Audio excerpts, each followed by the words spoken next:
when it comes to exercising and working on your fitness, it's really important to identify what season of life you're in. For me, there was a time I could spend 5 hours in gym. I wouldn't mind because I had that time. But until I started my 9 to 5, I didn't know I could adjust what my fitness routine could look like. So when I started my 9 to 5, it was a big stressor for me because I couldn't exercise as much. I was worried about losing all my gains. I was worried about gaining weight. I was worried about that. So what I did that was really detrimental to my health was I stretched out my time. I started waking up earlier to go to the gym, and I would spend hours in the gym. And because I was scared of gaining weight, I wouldn't eat as much. I was starving myself much more at the office because I was sitting down more. So I felt like I had to not eat so not to gain weight. However, I was ignoring that part of my life where I was becoming constantly tired, very easily agitated, really stressed out, always hungry because I was chasing a figure that wasn't part of this new season of life I was in. I had a 9 to 5. I was managing a whole business and also running a business on the side. So I needed my rest, I needed food, I needed a healthy amount of exercise. But I was so focused on what my body would look like and not focused on because it just meant that I had the wrong priorities at that time. So it affected everything. It affected my exercise because at the time I couldn't keep up anymore and I stopped exercising altogether. Because I couldn't make it to the gym, I was like, what's the point of exercising at home? So I started eating ultra processed, or just really processed because my mood was reflecting how I was eating, and the more I ate those food, the less energy I had, the more stressed out I was. It just spiraled out of control. Right, but what brought me back from that place of being constantly tired, overwhelmed with work, not exercising at all, even though I knew I really enjoyed exercise and I really wanted to exercise, but I didn't because my priorities were not right in the moment. So what I did instead, it took a while, it took a very long time, and I wish I had a coach that took me through that transition so I didn't have to learn that exercising and what my body looks like and what I wanted to show up as changes in seasons of life I was in. So what I do now is I exercise at home and I exercise according to how I want my body to feel. So my priorities are different now because I am working in accordance to my values. My priority just means that I want to have a very healthy body. I want to be able to sleep well. I want a body that handles stress very well. I want a nourished body. I want a body that is not driven by unbalanced hormones and just out of whack every time my menses comes or not. So what I do is I prioritize healthy eating of my vegetables, taking walks every now and then. I really exercise, even if I can't get 3 days of resistance training. What I did is I signed myself up to a program or a coach that helped me manage that part of resistance training because I'm not really a fan of resistance training anymore. But because I know I need it and it's in accordance to my values, if I don't strength train, I am tired all the time. So I do yoga for the mental clarity it gives me. For the other part of fitness, it provides me. It challenges my strength. It brings me this calmness and this ability to focus on a thing for a long time without getting distracted. So I'm working out and eating according to the season of life I'm in. So I'm able to handle work 9 to 5 and also handle a full-time coaching business. And that is why you have to adapt your fitness goal to the season of life you're in. So in healing the relationship you have with food and exercise, it looks different for everybody. You could want to heal your relationship with food because you have to handle whatever the underlying issue is with food that makes you gain weight and not want to move your body and just makes you tired all the time.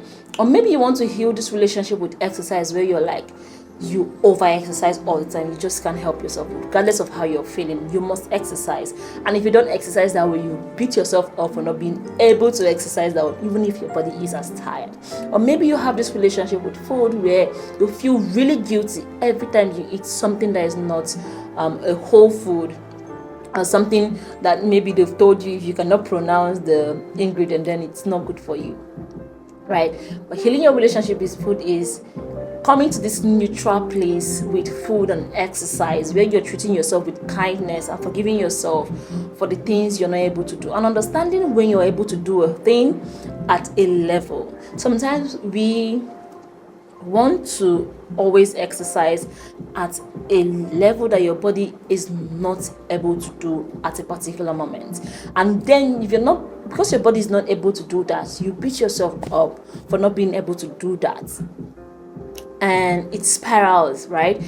It affects your emotions, it affects your productivity, you're feeling bad, and we downplay how much our body image affects the way we do things. I downplayed it for a long time because I felt like until I looked a certain way, I didn't have the ability to be a fitness coach. But it was because I was misunderstanding what fitness coaching is, what being healthy is, what fitness is. I didn't understand what it was. I looked at it from a place of looking a particular way, even if I was eating in a very disordered manner. Right? When I was really skinny, I wasn't eating enough, I was over exercising, I wasn't sleeping enough, my body was always constantly tired and in pain, and just really just agitated and emotional, and I wouldn't know why. And that was because I was stressing my body. I was stressed out with both work and exercise. Exercise that was meant to heal me became a really big stressor in my life, and I wasn't eating enough calories to sustain the amount of work I was doing, to sustain the amount of mental work I was putting in physically, because my work is physically demanding. And no, I'm not a laborer. We have cartons and cartons and cartons we have to, arrange and bring out, and speak with customers, count, because the bulk of our work is inventory, so you're like counting inventories every day, doing competitions every day, 9 to 5 daily, and then come back, you're speaking with clients, you're training clients on exercise, and then it's like I had a whole lot going on, and I can handle that now. But as of then, because of the way I was treating that part of my life and that season of my life, it wasn't blending with other things I had to do, because I prioritized my look over how I felt. Right? So healing your relationship with your body is looking at how you feel, how you want to feel, how you want your body to feel, appreciating what your body can do for you. I wasn't appreciating what my body could do for me. I wasn't looking at all the things my body did for me, like help my body digest food, my body moves around, my body helps me get things done. It's called body functionalities, other things your body can do aside from look a certain way. I started appreciating all that, I can walk without pain, I can squat down without pain, I can sit on a toilet seat and stand up without pain. My body could do all of these things. I can see, I can read, I can express myself in a video like this. So I started appreciating all that more. And because I was appreciating all that more, I was able to enjoy my time exercising. I was able to enjoy exercising itself, because it wasn't just about my weight. It became more about how it made me feel, and how I noticed it translates to other areas of my life. It gave me more mental strength to stay on a task and finish it without feeling stressed out. And then the calmness, I can't really bring it down to the calmness it brings. When you're stressed out, you just take a deep breath and just get to doing the work you want to do, because your body can absorb that stress without breaking homeostasis, right? So that's what healing your relationship with your body looks like. So we keep practicing until we get it right. Peace out.